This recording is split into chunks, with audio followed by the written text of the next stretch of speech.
Good afternoon, Wolves. Welcome to our Monday night meeting. We will not be meeting for the next couple Mondays, as you guys know, with everything going on. But I thought that doesn't have to stop us from earning electives. So, if you can get out your handbook, and we are going to say the Scout Oath and then the Scout Law. So, on my honor, I will do my best to do my duty to God and my country, to obey the Scout Law, to help other people at all times, to keep myself physically strong, mentally awake, and morally straight. The Scout Law. A Scout is trustworthy, loyal, helpful, friendly, courteous, kind, obedient, cheerful, thrifty, brave, clean, and reverent. So we are going to dive into Adventures in Coins. Now this is something you can complete at home, but I will read you the first couple of pages. We are going to identify some coins. We are going to find the mint marks on a coin. A couple things. So on page 108 in your Wolf Scout book, you can follow along. To most people, coins are used to buy things they want or need. But coins tell a story. The pictures on the U.S. coin tells a lot about our country's culture and the history. So in this adventure, you will be a numismatist. Can you say that 5 times fast? A numismatist is a person who studies coins and money, and you'll learn where coins are made and the meaning of their pictures and the words. It's time to make some sense out of coins. So look at the stone in the picture in your book on page 108. It's a kind of money called rye, a stone that weighs thousands of pounds. Can you imagine putting that kind of money in your pocket? No. So let's see. Requirement number 1 is identify different parts of a coin. Many things have been used for money. Some were useful, like salt, animal hides, arrowheads, which were traded for other items people needed. Other objects used for money, like shells, had no real value but became symbols of wealth. So salary is the payment we receive for doing work. The word comes from Latin word sal or salt, and in ancient Rome it meant the amount of money given to a Roman soldier to buy salt. Even before it was made into coins, metal was used for money long ago. Each tiny piece of metal had to be weighed every time it was used to figure out its value. And soon the custom of stamping the weight on the metal became widely used. It made the pieces of metal easier to use for buying and selling things. While it's a mystery who invented the first coins, experts believe the first coins were minted or made from metal in the region around ancient Greece. It wasn't long before many countries were making coins by hand that showed pictures of rulers and animals. Modern American coins are made by machines. However, artists design the coin, and the scientists work hard to improve how they're made. If you don't have your book,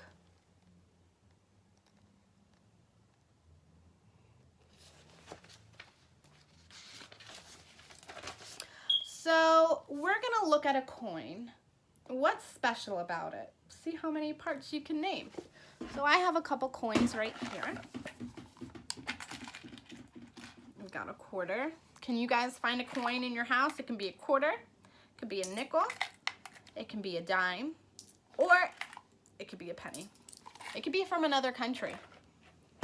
So you have the bust. It's a picture of a person's head. So if you look on your coin, you'll see the person's head. That is called the bust. The legend is the main writing, so that's going to be the United States of America on a coin, or this one says Liberty. The field is the background of the coin, so that's going to be all the space behind the head. The inscription is writing on the coin. So right here, this one says, "In God we trust," inscription. The mint mark is the lettering where the coin was made. This one has, doesn't really say, maybe on the dime. This one has a letter P. And the edge is the outer surface of the coin, and it could have letterings, designs, or ridges on it. My quarter has ridges.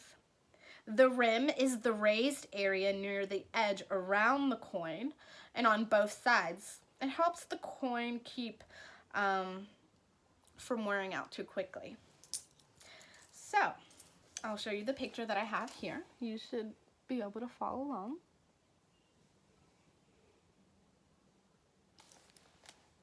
Ridges on the outer edge of the coin can be felt by rubbing your fingers across it. They look like lines imprinted on the sides of the coin, the ridges, or milling, where included on coins to keep dishonest people from shaving off the edges of a coin and using precious metal for other purposes. Now that you have learned the parts of a coin, share what you learned with your family. Yeah, and I'll be able to check that off. Requirement number 2. Find the mint mark on a coin and identify the mint, where the coin was made, and the year it was made. Did you know that the U.S. Mint makes 65 million to 80 million coins a day? That's a lot of pocket change, huh? The job of the U.S. Mint is to make the coins that Americans use. Coins in the U.S. are only made in secure facilities, while paper money is made in bureaus of engraving and printing. Most coins have a mint mark, a letter below the date that tells where they are made. 4 facilities make coins in the U.S. mark. Only 4. They are Philadelphia, which you'll see a P on the coin if it's made there. D. That's going to be Denver. San Francisco, you'll see an S. And West Point, you'll see a W. So let's see where this coin was made. My dime. I have a P. So that means this coin was made in Philadelphia. Today, only the mints in Philadelphia and Denver make circulating coins. They also make coins for collectors. Circulating coins are the coins at a bank and in our cash register or in people's pockets that are used to buy things.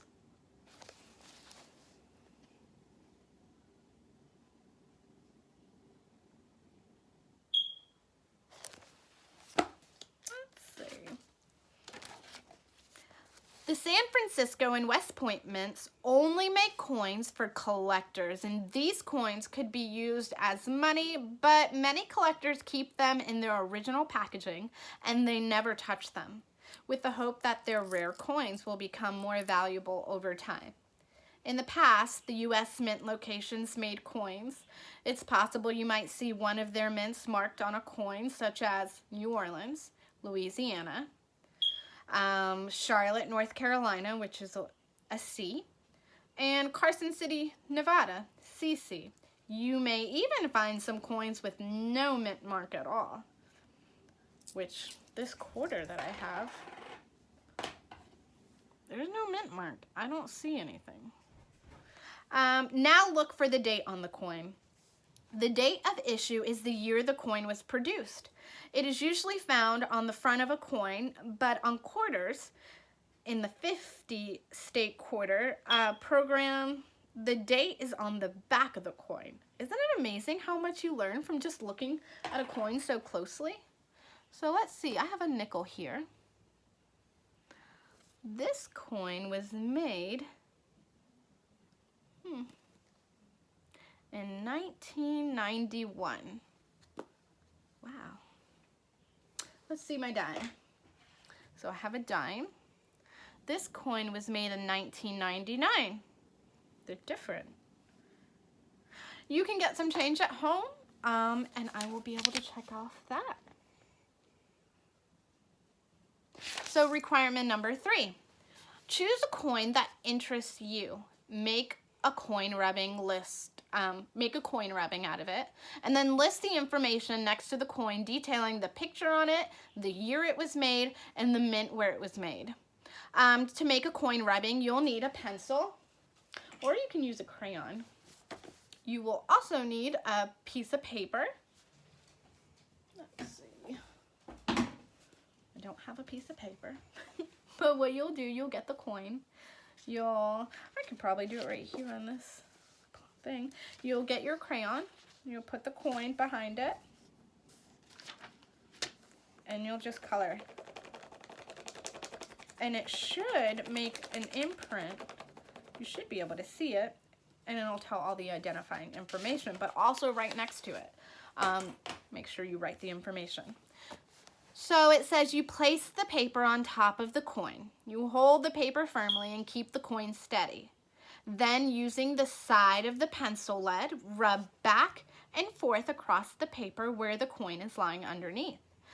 Continue rubbing until the entire side of the coin is copied on your paper. Be sure to rub both sides of the coin. Now find out about the picture on the coin. Who is on this side of the coin? And then what images is on the back? What year was it made and where was it made? You should be able to. Once you complete that, I will sign off on that. So here are some cool coin facts. Each U.S. coin represents a part of a dollar and shows the faces of famous Americans. Cents. The 1 cent coin is often called a penny. The inside of a cent is made with zinc. The zinc is coated with copper. The cent features the 16th president, Abraham Lincoln. Some of the designs are shown here. So in your book on page 114, you'll see examples. So the penny, its inside is made of zinc, but on the outside it's coated with copper. The back shows scenes from Lincoln's life. This one must be a newer one, the 2010 version. The shield shows the Union of States. But other ones shows Lincoln's birthplace in Kentucky on the penny. Others show Lincoln as a youth in Indiana, Lincoln as a lawyer in Illinois, and Lincoln's presidency in the White House. So you might find all of those on the back of a penny. So the nickel, I have a nickel here. The nickel is worth 5 cents and it's made of copper and nickel, which is how it got its name. It features President Thomas Jefferson and his home in Monticello. And then you have the dime. The dime is worth 10 cents and is also made of copper and nickel. It features President Franklin Roosevelt on the front. And the back features several items, a torch, which stands for liberty. It is in the center. An olive branch for peace. It is on the left side. And an oak branch for strength. It's on the right. Then you have your quarter. The quarter is worth 25 cents. Or 1/4 of a dollar, and is also made of copper and nickel. It features the first U.S. President, George Washington, and on the front of the coin, the back of the coin has one of more than 100 different designs, such as a majestic eagle, an outline of state, U.S. territories, national parks, and a bicentennial 1976. So this one has a majestic eagle. The bicentennial quarter celebrates 200 years of American freedom, and the state quarter shows unique facts about each state.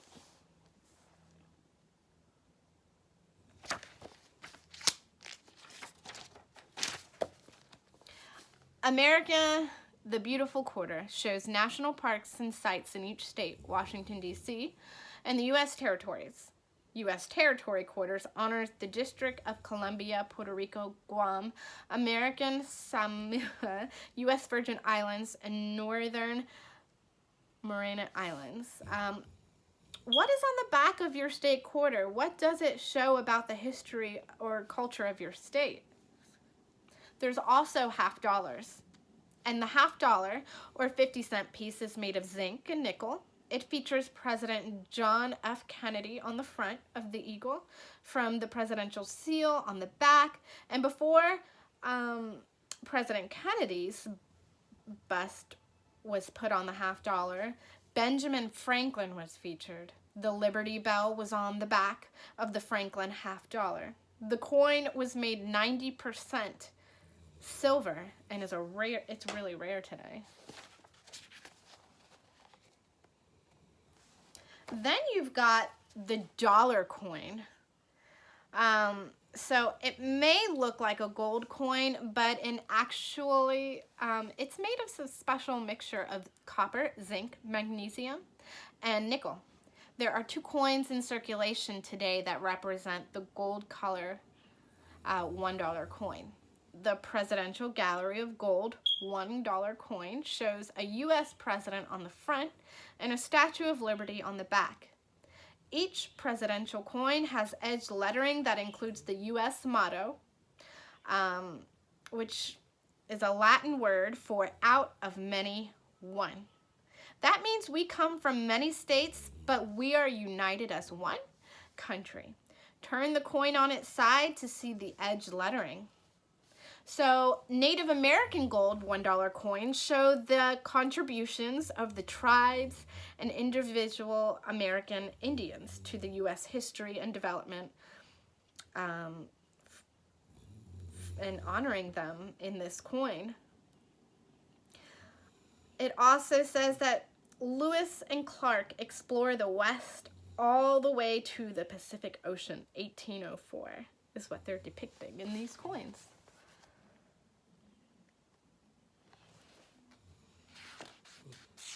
Are you following along? So requirement number 4, play a game or create a game board with your den or family where you can practice adding and subtracting coins. The materials that you need are posters with 4 different coin names and values written on them, 1 for each player, 4 orange traffic cones or chairs set in a large square, and music at beat. Instructions. 1, give each player a poster. 2, as the leader plays the music, players walk around the outside of the square. When the music stops, the leader will call out an amount that can be made with the coins. Players must quickly join together at one of the 4 corners with the other players to find the total value of the coin in the group. The goal is for the total value shown on the group signs to be as close to the value called out as possible. Each group must announce its total correctly, and the group that is closest wins the round. If you play that game, I will sign off on it. Requirement number 5. You may have played a game of heads or tails before where a person flips a coin up in the air and you call heads or tails. If you call heads and the coin lands on the side with the heads or bust facing up, you win the coin tossed. Coin games have been around just about as long as coins have. Did you know that a coin toss has decided which team will kick off the football game since the start of professional football in 1892? Now it's time to try a few coin games with your family. So here are 2 examples you can try. Coin basketball. Sit down at a table with a large coin, such as a quarter or a half dollar. Place a cup about 2 or 3 feet in front of you. Hold the coin upright on its rim between 1 finger and thumb and try tossing that coin into the cup. You can also try bouncing the quarter off the table and into the cup, just as a basketball. Give yourself 2 points for every time you make it into the cup. Coin kick. Players put a coin on the toe of their shoe and then they raise that foot and kick that coin into a pie tin. That sounds fun. If you play that game, I will sign off and you will have completed requirement number 5. Last but not least, requirement number 6. Balance scales have been used since ancient times to compare the weight of objects, and you can compare the weights of different coins using a balance scale. It has a horizontal beam from which 2 pans, plates, or baskets are suspended. And when the weights are equal, the beams and pans will hang evenly. And when the weight of one item is heavier than the other, the beam will dip to the heavier side. When the coins are made of precious metals such as silver and gold, the dollar coin was the unit of money. Other coins weighed a fraction or a part of a dollar's weight. Even though today's coins are not made of precious metals, the principle still works. If you use a balance, you will see that 4 quarters will balance evenly with the Eisenhower dollar coin.